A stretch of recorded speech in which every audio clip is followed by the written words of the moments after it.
तो आज की इस क्लास में हम लोग जो है करंट अफेयर्स के कुछ इंपॉर्टेंट टॉपिक कवर करने वाले हैं। जैसे आप देख ही रहे होंगे पीछे 59वां ज्ञानपीठ पुरस्कार मिल चुका है, उसको भी डिस्कस करेंगे हम लोग। और वर्ल्ड हैप्पीनेस इंडेक्स आप लोगों का 2025 का रिलीज हो चुका है। जिस बच्चे की जो भी क्वेरी है आप लोग कमेंट बॉक्स में मुझसे पूछ लेना, ठीक है।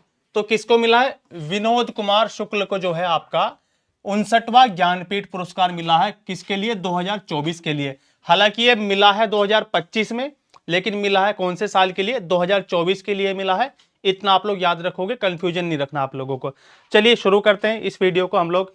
ये हैं आप लोगों के विनोद कुमार शुक्ल, जिनको मिला है कि आपका 59वां ज्ञानपीठ पुरस्कार।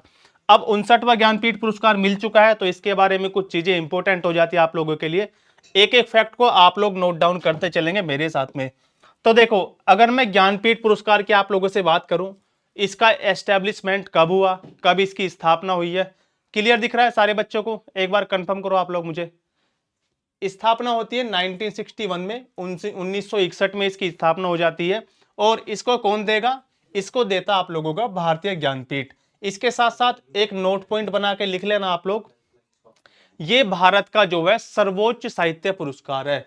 This is the highest literary award of India. Bharat का सर्वोच्च साहित्य पुरस्कार है कौन? आपका ज्ञानपीठ अवार्ड। ये बात भी आप लोग नोट करते रहना साथ साथ। स्थापना हो जाती है 1961 के अंदर। स्पॉन्सर आप लोगों ने देख लिया कौन देता है, प्रायोजक आप लोगों ने देख लिया। अगर आपसे क्षेत्र पूछा जाए कौन से फील्ड में दिया जाता है, तो जो भारतीय संविधान की हमारी 8वीं अनुसूची है उसमें जितनी भाषाओं का उल्लेख है, कितनी भाषाएं हमारी? 22 भाषाएं हैं टोटल, ठीक है जी। कितनी भाषाएं हो जाएंगी? 22 भाषाएं हो जाएंगी 8वीं अनुसूची में। तो और एक आप लोग निकाल लेना अंग्रेजी, ठीक है। 8वीं अनुसूची की 22 भाषाएं प्लस आप लोगों का अंग्रेजी भाषा, तो टोटल मिला के 23 भाषाओं में दिया जाता है, ठीक है। हाँ जी, चल जी। 58 वाला जो है गुलजार और रामभद्राचार्य को दिया गया था, ये भी हम लोग अब आगे देखेंगे। अब बात करूं पुरस्कार में क्या क्या दिया जाएगा, अवार्ड में मिलता क्या क्या है। एक मिलेगा आपको प्रशस्ति पत्र यानी कि सर्टिफिकेट दिया जाएगा, 11 लाख रुपए दिए जाएंगे। इसके साथ साथ एक वाग्य देवी की मूर्ति दी जाएगी।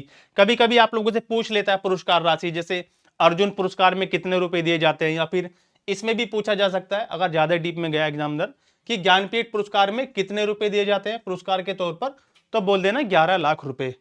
अब देखो बात आती है पहला पुरस्कार। पहला पूछा जाता है आप लोगों से, पहली महिला पूछी जाएगी पेपर के अंदर। पहला हिंदी में पूछा जाता है, इसकी रचना भी इंपॉर्टेंट है। और आपका पहला अंग्रेजी। तो पहला पुरस्कार जो मिला था 1965 में मिला था, किसको मिला था? रिया उसकी बाद में बात करेंगे, सरस्वती सम्मान जब हम लोग पढ़ेंगे, ठीक है। अभी इस पे फोकस करो। पहला पुरस्कार 1965 में दिया गया, किसको दिया गया था? जी शंकर कुरूप को दिया गया था। ये आप लोग नोट करते चलेंगे मेरे साथ साथ। 1965 में पहला किसको दिया गया? जी शंकर कुरूप को दिया गया। पहली महिला 1976 के अंदर जो है आशा पूर्णा देवी को जो है प्रथम महिला थी जिन्हें यह अवार्ड दिया गया। ये आप लोग याद रखेंगे। पहला पुरस्कार पूछे 1965 के अंदर जी शंकर कुरूप, तो पहले पुरुष तो यही हो जाएंगे। पहली महिला कौन थी पाने वाली? आशापूर्ण देवी हो जाएंगी। इसके बाद ये वाली चीजें इंपॉर्टेंट आप लोगों का, पहला हिंदी में कब दिया गया और किसको दिया गया, और पहला अंग्रेजी में किसको दिया गया। तो फर्स्ट इन हिंदी कब मिला? 1968 में मिला। हिंदी में सुमित्रा नंदन पंत। और कौन सी रचना के लिए मिला? चिदम्बरा। इनकी तो बुक भी पूछी जाती है आप लोगों से, उपन्यास पूछा जाएगा कौन सा? आपका चिदम्बरा। ये सारी चीजें आप लोग नोट करते हुए चलोगे मेरे साथ साथ। आगे बात करेंगे प्रथम अंग्रेजी। पहला अंग्रेजी में कब दिया गया? 2018 में मिला था। अमिताभ घोष को मिला था अंग्रेजी भाषा में। तो यहां से लेकर यहां तक का डेटा मोस्ट इंपोर्टेंट आपके लिए। ये सारी चीजें आप लोग नोट डाउन कर लोगे, फिर हम लोग आगे चलते हैं।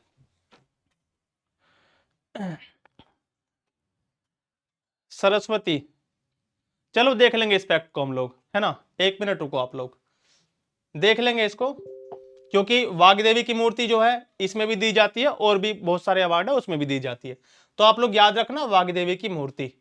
अमिताभ घोष देख लिया हम लोगों ने। 58वां आपका पुरस्कार देख लेंगे पहले, 2023 वाला। कभी कभी ऐसा होता है कि 24 में एग्जाम होगा आपका या 25 में होगा, तो पिछला भी आप लोगों से पूछा जा सकता है, ठीक है।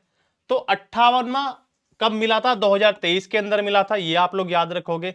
किसको मिला था? गुलजार, उर्दू कवि है, गीतकार है, ये आप लोग याद रखोगे। और जगत गुरु रामभद्राचार्य, आप लोग जानते ही हो, ये जो है संस्कृत के विद्वान है, ठीक है। संस्कृत के विद्वान है, ठीक है। आप लोग मुझे बताएंगे जल्दी से, जो बच्चे सरस्वती पुरस्कार पढ़ चुके हैं उसमें कौन सी देवी की मूर्ति दी जाती है। ठीक है, सरस्वती सम्मान जब दिया जाता है तो कौन सी देवी की मूर्ति प्रदान की जाती है। अमिताभ घोष की बुक का नाम नहीं पूछा जाएगा, केवल अंग्रेजी में पूछा जाएगा। अगर आप लोग सर्च भी करोगे तो सिर्फ और सिर्फ आपको यह मिलेगा, क्या, अंग्रेजी भाषा में। पहला अंग्रेजी में कब दिया गया, 2018 के अंदर दिया गया। बस इतना इंपॉर्टेंट है, इसको नोट कर लेना आप लोग। अब जो न्यूज है आपकी, 59वां किसको मिला है, विनोद कुमार शुक्ल को मिला है। किसके लिए, हिंदी भाषा के लिए। ठीक है, हिंदी भाषा के लिए मिला है, ये आप लोग याद रखोगे। इसमें आपसे रचना ही नहीं पूछता है ज्यादा, बस ये पूछेगा कौन सी भाषा के लिए दिया गया था। ठीक है, इसमें आप लोग ये याद रखोगे। ठीक है, वाग्देवी की मूर्ति सरस्वती सम्मान में नहीं दी जाएगी आप लोगों को। वहां पर नटराज और शिव की मूर्ति का जो है थोड़ा सा जिक्र मिलता है, उसको हम लोग देख लेंगे अगली क्लास में। फिलहाल आप लोग याद रख लेना, वाग्देवी की मूर्ति दी जाती है। 59वां नोट डाउन कर लिया आप लोगों ने, विनोद कुमार शुक्ल, हिंदी भाषा में दिया गया, ये भी इंपॉर्टेंट है। और ये दोनों के दोनों ये भी इंपॉर्टेंट है। तो आपको 2023 का भी और 2024 का भी दोनों के दोनों अवार्ड याद रखने हैं।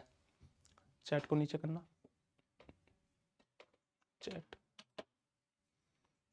चलिए अब आगे चलते हैं, हम लोग आगे बात कर लेंगे। हम लोगों ने पढ़ लिया क्या, आपका ज्ञानपीठ पुरस्कार देख लिया। अब आगे आ जाओ, सरस्वती सम्मान 2023 का हम लोग यहीं पर रिवीजन कर लेंगे। इसमें आपसे ज्यादा कुछ नहीं पूछा जाता, मूर्ति वगैरह तो नहीं पूछी जाएगी, लेकिन इसमें जितनी भी रचनाएं हैं, जो ये रचनाएं हैं, ये पूछी जाएंगी आप लोगों से। तो सरस्वती सम्मान 2023 हम लोग पढ़ने वाले हैं। इसके बाद रिवीजन टॉपिक आप लोगों का, ये टॉपिक आपका करंट अफेयर की मैगजीन में भी इंक्लूड है, आप लोग वहां से भी कवर कर सकते हो इसको। ठीक है, स्थापना कब होती है इसकी, स्थापना की बात करो तो पूछा जाएगा 1991 में, 1991 में इसकी पुरस्कार की स्थापना होती है। इसमें क्या मिलता है, पुरस्कार मिलता है 15 लाख रुपए। 15 लाख रुपए इंपॉर्टेंट है, पुरस्कार आपसे पूछा जा सकता है। हाँ जी, हाँ चल जी, प्रभा वर्मा को मिला है, कौन से उपन्यास के लिए मिला है अभी देखेंगे, और कौन सी भाषा में मिला है। फील्ड की बात करूं, कौन से क्षेत्र में दिया जाएगा, तो 8वीं अनुसूची में वर्णित टोटल 22 भाषाएं। आप लोग यहां पर कंफ्यूज मत होना, जो आपका ज्ञानपीठ है उसमें क्या हो जाएगा, 22 भाषाएं जो 8वीं अनुसूची की हैं प्लस अंग्रेजी भाषा, तो टोटल 23 हो जाएंगी। और आपसे जो है सरस्वती सम्मान की बात करें तो 8वीं अनुसूची की टोटल आपकी जो 22 भाषाएं संविधान में दी गई है उनमें दिया जाएगा। प्रदानकर्ता कौन हो जाएगा, कौन इसको देगा, तो के बिरला फाउंडेशन इसको देता है। कौन, आपका के बिरला फाउंडेशन। इससे पिछली क्लास में मैंने आपको जो है व्यास सम्मान कराया था, उम्मीद करता हूं सारे बच्चों को आपको याद हो जाएगा। ठीक है, कोई बात नहीं उमेश जी, अभी पिछला आप लोग रिकॉर्डेड देख लेना, अभी इसी पे फोकस करो। के बिरला फाउंडेशन इसको देता है। पहले प्राप्तकर्ता किसको दिया गया था, पहली बार हरिवंश राय बच्चन को दिया गया था, ये आप लोग नोट करोगे, हरिवंश राय बच्चन को दिया था। कौन सी भाषा के लिए दिया गया था, हिंदी भाषा में दिया गया था। अगर आपसे पूछ ले रचना, तो इनकी कोई रचना नहीं थी, इनकी खुद की ऑटोबायोग्राफी थी, इनकी आत्मकथा के लिए इनको हिंदी भाषा में दिया गया था। कब दिया गया था, पहला, यानी कि 1991 में ही आप लोग कह सकते हो पहला पुरस्कार दिया गया। हरिवंश राय बच्चन हिंदी भाषा और उनकी ऑटोबायोग्राफी के लिए। वर्ष 2022 का देख लो, शिव शंकरी को दिया गया था। इसमें आपसे भाषा भी पूछी जाएगी, तमिल भाषा में दिया गया, और आपसे उपन्यास भी पूछा जाएगा, सूर्यवंशम। सारी चीजें समझ आ रही है ना आप लोगों को। शिव शंकरी को दिया गया 2022 का, आपको कंपलसरी है, मैंडेटरी है, याद रखना, एग्जाम में पूछा जा सकता है। या फिर अगर आपसे 2022 का अवार्ड नहीं पूछा गया तो सीधा सीधा एग्जाम में यह पूछ लिया जाएगा, सूर्यवंशम उपन्यास किसने लिखा है। ऐसा भी क्वेश्चन बन सकता है। जरूरी नहीं कि आप लोग 23 वाला याद करके जाओ और ये वाला पेपर में ना आए, सीधा सीधा ये पूछ ले सूर्यवंशम किसने लिखा है। ठीक है, 1-1.5 साल पहले के करंट भी आजकल पूछी जा रही है पेपर में, तो आप लोग उसी तरीके से खुद को जो है डेवलप करके चलो। 2023 में बात करूं, 33वां किसको मिला, प्रभा वर्मा को मिला है। कौन सी भाषा में मिला है, मलयालम भाषा में मिला है। ठीक है जी, प्रभा वर्मा को मिला, मलयालम भाषा में मिला। और आपका जो है रौद्र सात्विकम किसके लिए मिला है, रौद्र सात्विकम के लिए मिला है। उमेश जी आज आपकी वो क्लास नहीं हुई है, ठीक है, आज वो बंद थी आपकी क्लास। 2023 में 33वां प्रभा वर्मा को मिला है। आगे चले, अब किसी को कुछ पूछना तो नहीं आप लोगों में से। सरस्वती सम्मान का हम लोगों ने रिवीजन कर लिया, और आपका जो है ज्ञानपीठ 2024 का हम लोगों ने पूरी तरीके से आपका कवर कर लिया 2 टॉपिक। अब हम लोग चलते हैं अगले टॉपिक पर। देखो अगला टॉपिक क्या है, आप लोगों ने देखा होगा अभी शहीद दिवस, ठीक है। भगत सिंह, राजगुरु और सुखदेव जी को जो है 23 मार्च 1931 को फांसी दे दी गई थी लाहौर सेंट्रल जेल के अंदर। किस लिए? क्योंकि इन्होंने क्या कर दिया था, सैंडर्स की हत्या कर दी थी अंग्रेज अधिकारी की, क्योंकि उन्होंने लाला लाजपत राय पर जो है लाठीचार्ज करवाया था। कब? साइमन कमीशन जिस समय भारत आया था उस समय, ठीक है। उसके बारे में हम लोग विस्तार से देखेंगे। शहीद दिवस कब मनाया जाता है? 23 मार्च को हम लोग मनाते हैं। इसका हिस्टोरिकल बैकग्राउंड थोड़ा सा हम लोग देख लेते हैं, क्योंकि अभी चर्चाओं में था, कल ही 23 मार्च था आप लोगों का, तो हो सकता है आप लोगों का डायरेक्ट ना दे, हिस्टोरिकल डायरेक्ट ना दे आपको 23 मार्च को क्या मनाते हैं हम लोग। हिस्ट्री से क्वेश्चन उठ सकता है यहां से आपके एग्जाम में, करंट अफेयर के पॉइंट ऑफ व्यू से भी इंपॉर्टेंट है, और आपका जो है इसका हिस्टोरिकल बैकग्राउंड हम लोग थोड़ा सा देखने वाले हैं आज की इस क्लास में।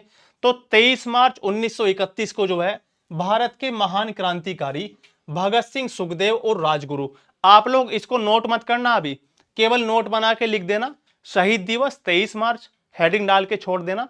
बाकी जो है आप लोग जो ये जानकारी लिखोगे अभी मैं आपको बताऊंगा क्या क्या नोट करना आप लोगों को। भगत सिंह, सुखदेव और राजगुरु को ब्रिटिश सरकार ने जो है लाहौर सेंट्रल जेल में फांसी दी थी, जिसे हम लोग शहीद दिवस के रूप में मनाते हैं। शहीद दिवस आप लोगों ने हेडिंग डाल ली होगी, उसको इसके नीचे लिख लेना आप लोग 23 मार्च 1931, और पॉइंट बनाकर लिख लेना भगत सिंह, सुखदेव और राजगुरु को फांसी की सजा दी गई थी। जेल पूछी जा सकती है, कौन सी जेल में दी गई थी? लाहौर सेंट्रल जेल, ऐसे पॉइंट बनाकर लिख देना, इनको फांसी दी गई लाहौर सेंट्रल जेल में, ठीक है। इसलिए हम लोग शहीद दिवस मनाते हैं। बस इतना सा आप लोगों को काम करना है। अब इसका हिस्टोरिकल बैकग्राउंड क्या होगा उसकी हम लोग बात कर लेते हैं जल्दी से। पहले आप लोग मुझे बताइए, आप लोगों ने नोट कर लिया इतनी चीजें? कनेक्टिविटी ठीक है हमारी साइड से, तो आप लोग रिफ्रेश करके देख लो, आपके उधर से नेट का इशू हो सकता है थोड़ा बहुत। हिस्टोरिकल बैकग्राउंड की बात करूं अगर मैं आप लोगों से, तो देखो 1928 में एक कमीशन आया था संवैधानिक सुधारों के लिए, ठीक है। संवैधानिक सुधारों के लिए, कॉन्स्टिट्यूशनल रिफॉर्म्स के लिए 1928 में ब्रिटिश गवर्नमेंट के द्वारा एक आपका कमीशन भेजा गया था, जिसको हम लोग बोलते हैं साइमन कमीशन। अब ये भेजा था तो इसमें कोई भी भारतीय आपका शामिल नहीं था। इसके जितने भी मेंबर थे सारे ब्रिटिशर्स थे, अंग्रेज व्यक्ति थे, इसमें कोई भारतीय शामिल नहीं था। इसलिए क्या होता है, सारी जानकारी लिखी हुई है। 1928 में जो है आपका साइमन कमीशन आया, इसमें कोई भी भारतीय नहीं था, तो इसको लेकर भारत में इसका बहुत ज्यादा विरोध देखने को मिला।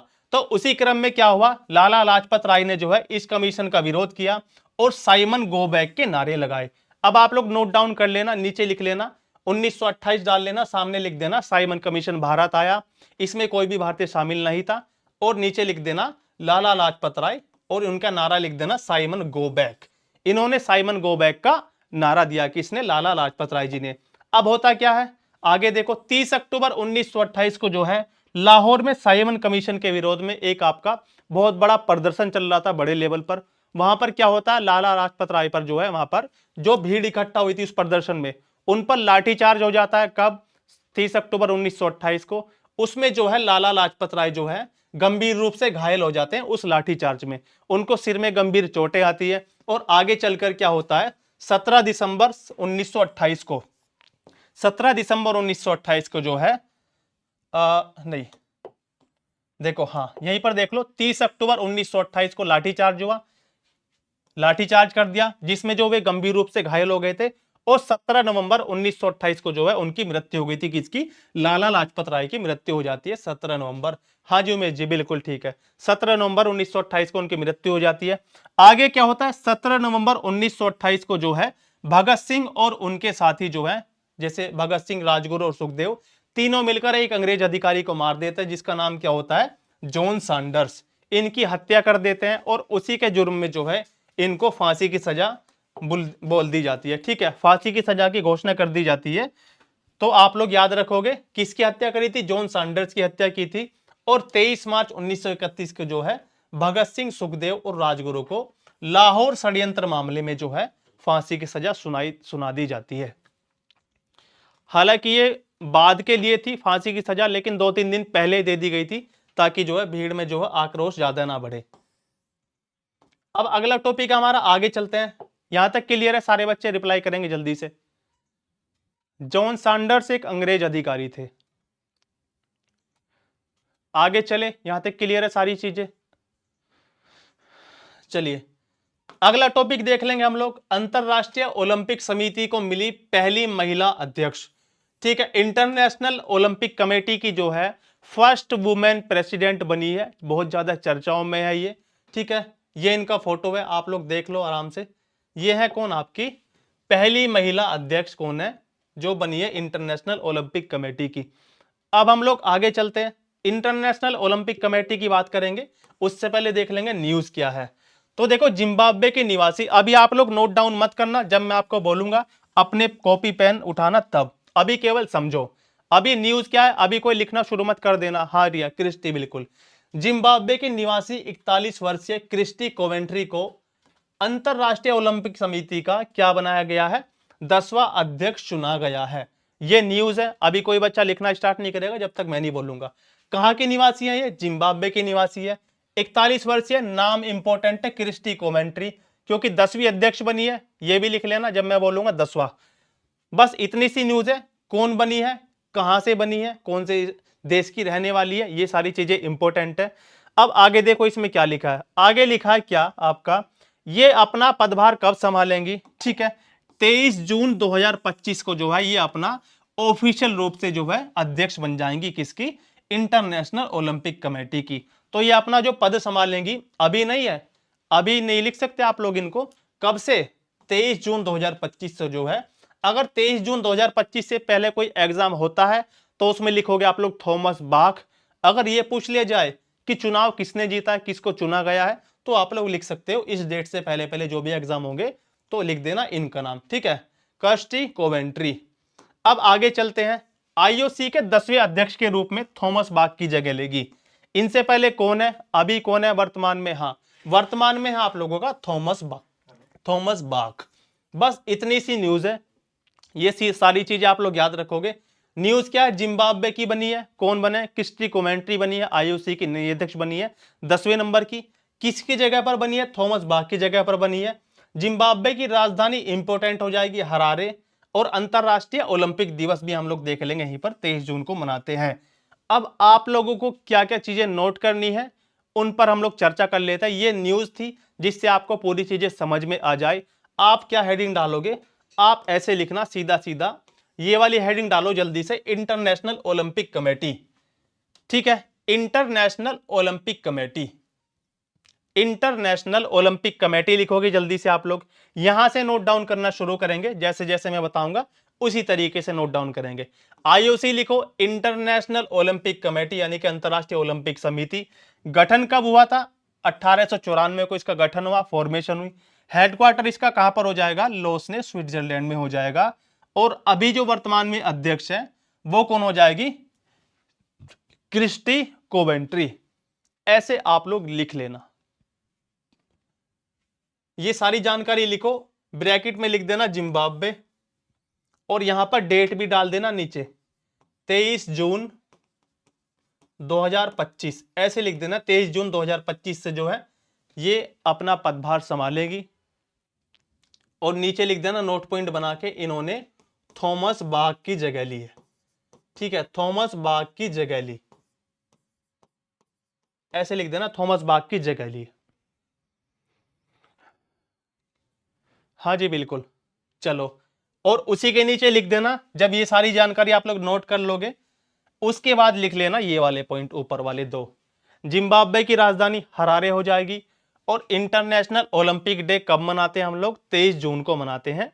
ये सारी चीजें आप लोग नोट करोगे, जल्दी से नोट डाउन करो सारी चीजें।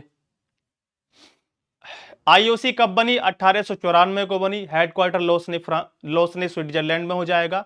अध्यक्ष कौन बनी है, नई बनी है क्रिस्टी कोवेंट्री, ये याद रख लेना।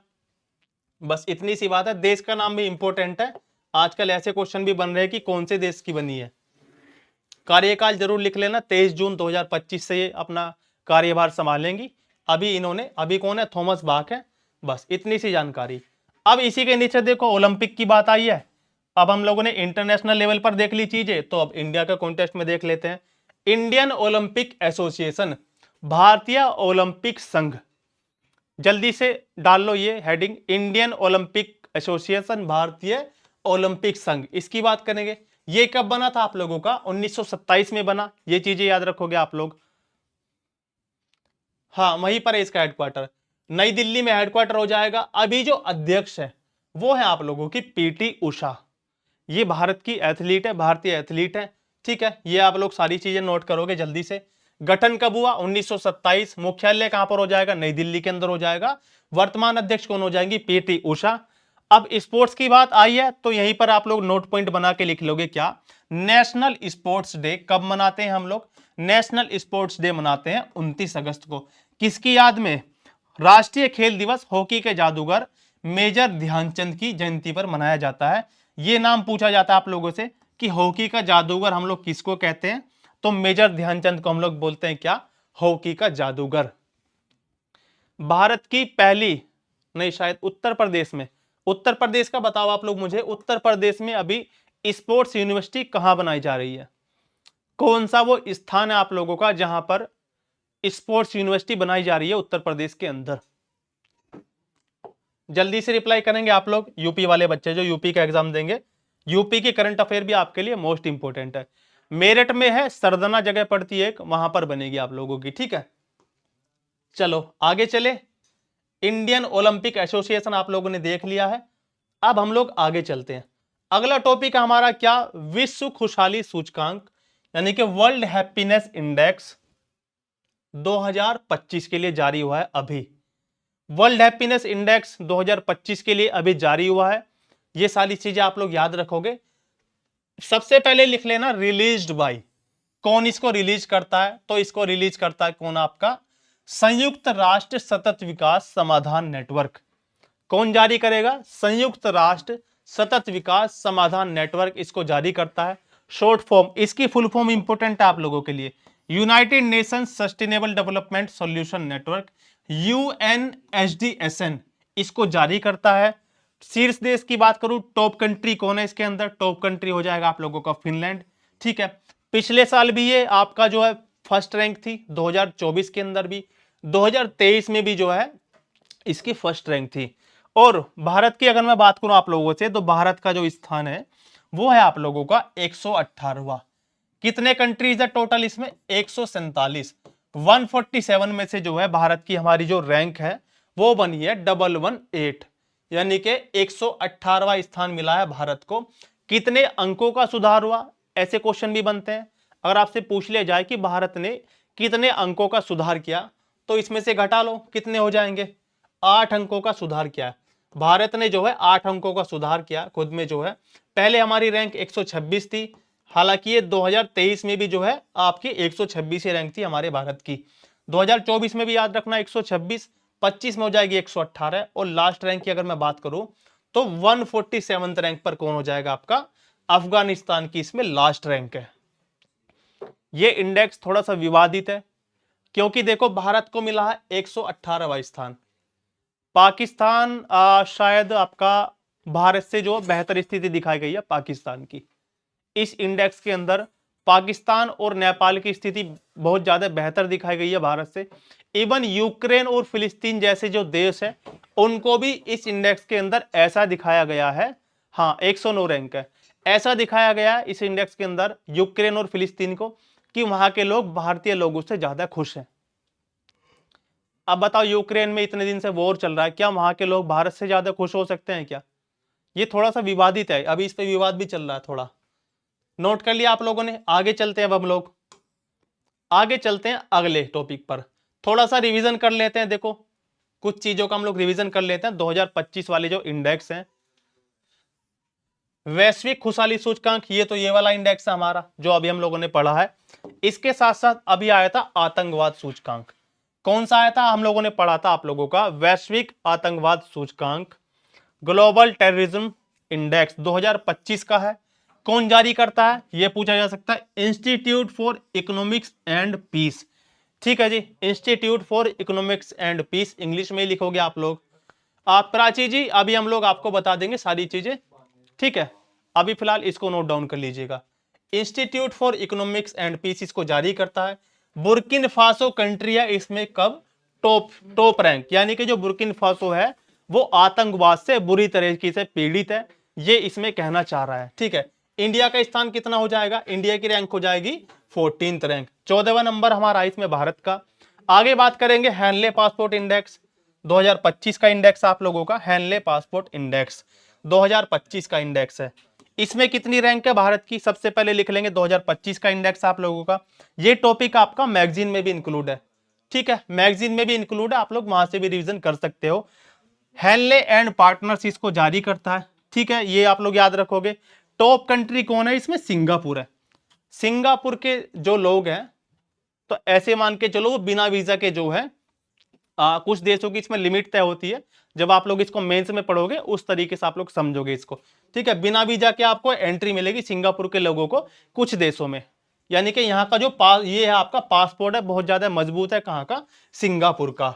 भारत को मिला कौन सा स्थान, 80 रैंक है भारत की, 2024 में कितनी थी, 85, ये भी याद रखोगे। इसके साथ साथ भ्रष्टाचार में देख लो अब जल्दी से, भ्रष्टाचार धारणा सूचकांक यानी कि आपका करप्शन परसेप्शन इंडेक्स 2024 का इंडेक्स है ये।